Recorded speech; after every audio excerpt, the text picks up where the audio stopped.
Investigative journalism is essential in the world, and its benefits outweigh the shortcomings, due to the fact that this form of journalism exposes corruption. One of the earliest examples of investigative journalism was by Ida Tarbell.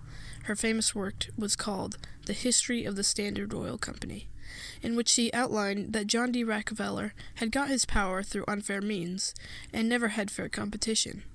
Tarbell states, "Very often, people who admit the facts, who are willing to see that Mr. Rockefeller has employed forces and fraud to secure his ends, justify him by declaring it's business.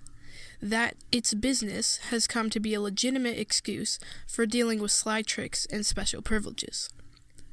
Tarbell was the first to take on a massive business tycoon and cause public outcry that eventually led to the quick end of the Standard Oil monopoly.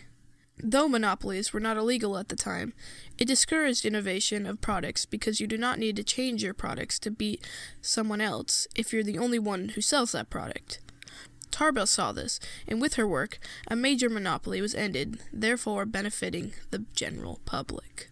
Another example of journalists doing good against corruption was when the Pulitzer Prize winner Bob Woodward and Carl Bernstein exposed the Watergate Scandal. The Watergate Scandal was where 5 men planted listening devices in the office of the Democratic National Committee, located at the Watergate Complex buildings in Washington, D.C., and were linked to the president at the time, Richard Nixon. Richard Nixon was illegally trying to find information to help with his re-election campaign.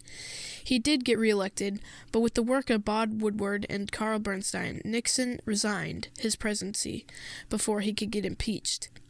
In an interview, a question was asked if political reporting is making people more cynical and turn them off to politics.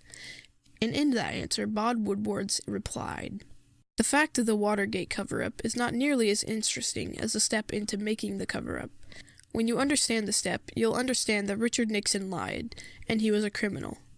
Now, if the president was not linked to the break-in, the president of the United States, a figure that so many people looked up to, would actually be a criminal pulling dirty tricks behind the public's eye. Also, what would stop him from having other secrets? If he got away with one, then he'd most likely get away with more things. Therefore, exposing corruption is much better than keeping it tucked away." One final example of investigative journalism is the uncovering of the opioid problem in West Virginia, where major companies are producing addictive painkillers called opioids and are making major bank, but are not doing anything about the fact that there are increasing amounts of drug overdose deaths in West Virginia. Writer for the Gazette-Mail, Eric Iyer, Pulitzer Prize winner in investigative reporting, posted about how there are suspicious amounts of orders, but the companies did not do anything about it, even though there are rules put in place to identify suspicious orders for highly addictive medications. But despite this, companies are still selling millions of pills to pharmaceuticals that are giving too many pills to people, and therefore causing drug addiction that leads to drug overdose-related deaths. Bringing awareness is very powerful, and that's just what investigative journalists do. So investigative journalism, exposing corruption, brings a lot of awareness to a situation. And even though the opioids are still a major problem, so much so that Donald Trump recently called the opioid crisis a public health emergency, investigative journalism has brought light to a problem and makes it essential in the world. A major argument opposing investigative journalism is while investigative journalism exposes corruption, all the journalists do is write negative papers and bring no viable solution to the problem they exposed. This may be true, but an investigative journalist's job isn't to solve the problem. It is the government or whoever is in fault of the problem to solve it.